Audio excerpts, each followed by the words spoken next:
Hi everyone, my name is Prachi Vij and I am the Outreach Coordinator for the Revive Survive Overdose Prevention Program, which works within the Prevention Department at Odyssey House, Louisiana. It is our goal to address and alleviate the impact that the opioid epidemic has on the greater New Orleans community, particularly involving opioid-related overdoses.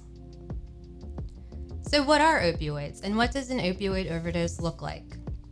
Opioids, also called narcotics, are a class of drugs that include illegal substances such as heroin, synthetic opioids such as fentanyl, and pain relievers available through prescriptions such as oxycodone, hydrocodone, codeine, morphine, and many others. Opioids bind to the same receptors in the brain that signal breathing, and as a result, an opioid overdose causes respiratory depression, unresponsiveness, and can even lead to death. An overdose occurs when a toxic amount of a drug or a combination of drugs impairs the physiological functions of the body. When breathing stops, oxygen levels drop, and lack of oxygen in the blood can cause vital organs, including the heart and the brain, to stop functioning properly. Damage to the brain begins in just 3 to 5 minutes.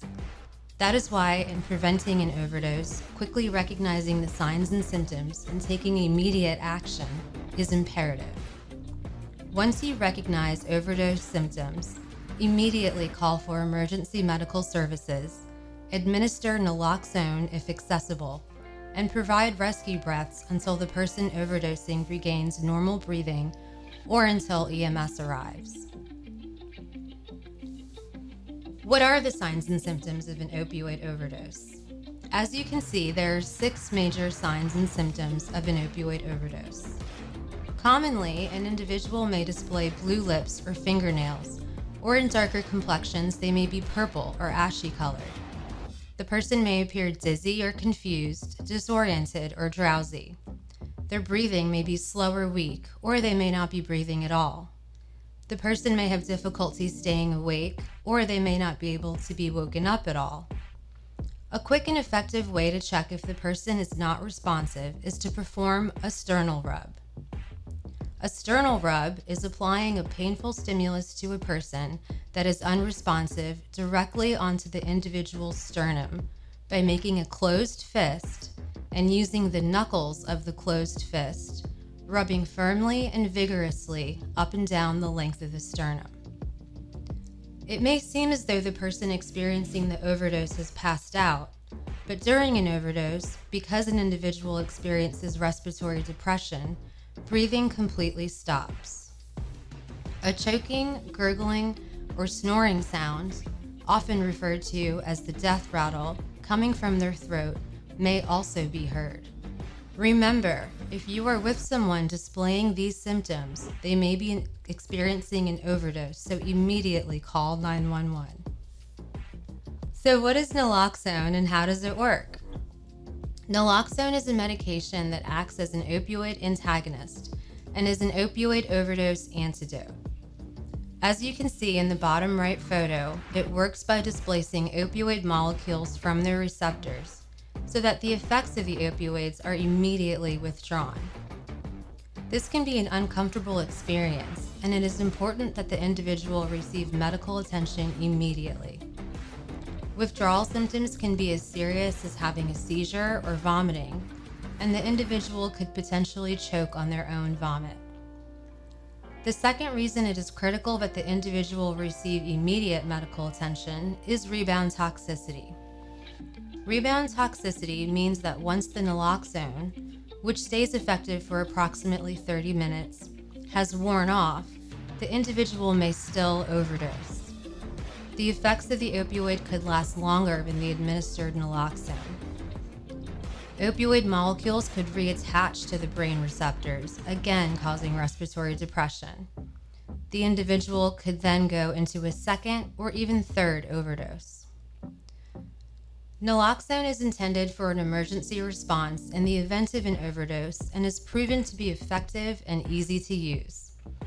It is safe to use on all ages, it has no misuse potential, and has minimal negative side effects, if used on someone experiencing something other than an opioid overdose. If you are with someone who experiences an overdose, remember, naloxone only works for opioids, not for substances such as cocaine, speed, benzodiazepines, or alcohol, but it won't cause harm either. You may witness an opioid overdose anywhere at any time, which is why we advocate for all individuals to have naloxone on hand.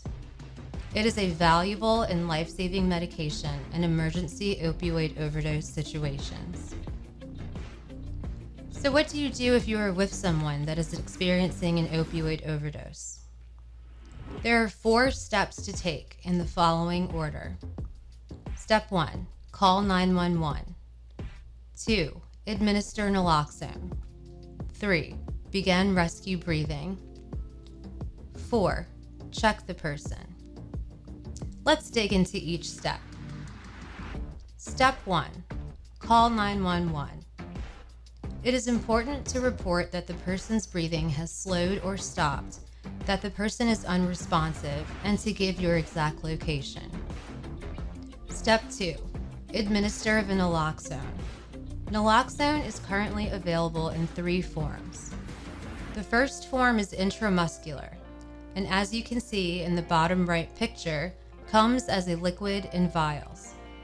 First, clean the area of skin you are going to inject into with an alcohol-based wipe, ideally the upper arm or upper thigh, where the largest muscles in the body may be found. Though this is ideal, if cleaning supplies are not available, don't waste time searching for them. Draw up the naloxone that is in 1 vial into the syringe and inject the entire contents of the syringe into the muscle. Popularly known, the second form of naloxone available is Narcan, a nasal spray. Remove the Narcan from its packaging. The top left picture shows how the spray should be held, with the index and middle finger supporting the tip. With the person lying on their back, tilt their head back and insert the tip into 1 nostril. Place your thumb on the plunger and gently push. It is important to not test this product first. It has a single release point, so testing it would waste the dose. The third form is an auto-injector. The auto-injector is an automated voice device that will tell you instructions for use. Pull the injector out of the case. Pull the red safety guard, press into inner or outer thigh, and hold for 5 seconds until the injection is complete. After 911 has been called and the naloxone has been administered, step 3 is to begin rescue breathing if the individual is not breathing. Rescue breathing is mouth-to-mouth resuscitation, providing oxygen to the lungs and the body when the individual cannot breathe on their own. First, lay the person on their back. Make sure his or her airway is clear. Use a protective mask if one is available. Tilt the person's head back to open the airway.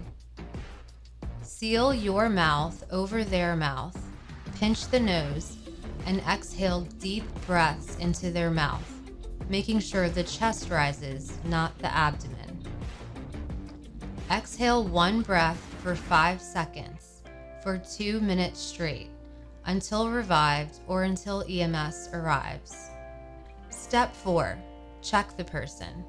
If the person is still unresponsive after 2 to 3 minutes of rescue breathing, administer a second dose of naloxone. Each kit comes with 2 doses. Continue rescue breathing until the person is revived or until EMS arrives. It is ideal to wait for EMS to arrive. If you must leave for any reason at all, even for a minute to call 911, make sure to put the person in the recovery position.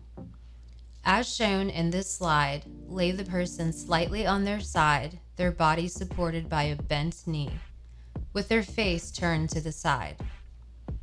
This will help to keep their airway clear, and if they were to vomit, help prevent them from choking. Be sure to leave the empty naloxone doses on the ground in front of the person's face so that EMS will understand that it was administered. There have been several legislative efforts to increase bystander access to naloxone across the nation, and locally, policies have been put into place that have helped increase naloxone access. It is our job to utilize policies and educate our communities about them. Act 392, the Good Samaritan Law, protects individuals calling 911 in the event of an overdose from criminal charges if drug paraphernalia is found at the scene. In January of 2016, the New Orleans Health Department issued a parish-wide standing order that was expanded throughout the state in 2017, allowing residents to access naloxone from participating pharmacies without prescription. Naloxone is covered by most insurances, including Medicaid, and can be purchased from participating pharmacies for as low as a $3 copay, with no limit on how many requests for naloxone can be made. Additional naloxone access programs are also available upon request or by calling our 24/7 Prevention Department hotline, which will be displayed at the end of this video. On the left of the screen, you will see our overdose prevention flyer. This flyer provides information on pharmacies that regularly stock naloxone. If you or anyone you know has trouble accessing naloxone at one of these pharmacies, you can call our hotline directly and we will speak to the pharmacist on your behalf. Remember, no prescription is needed, and depending on your insurance, charges can be as low as a $3 copay. Reimbursement to insurance companies can be completed by your pharmacist. Listed on the right of the screen are a few of several other local agencies that may be able to provide community members with naloxone at little or no cost. Together, we can increase naloxone accessibility and our community-wide capacity to respond to opioid overdoses. Every person should have access to naloxone. Carry it with them, and be prepared to respond to an opioid overdose. We believe naloxone should be a part of everyone's emergency first aid kit. For referrals, questions, or assistance, please call our Revive Survive Overdose Prevention Team's 24/7 hotline at 504-418-4955. We are here to serve you.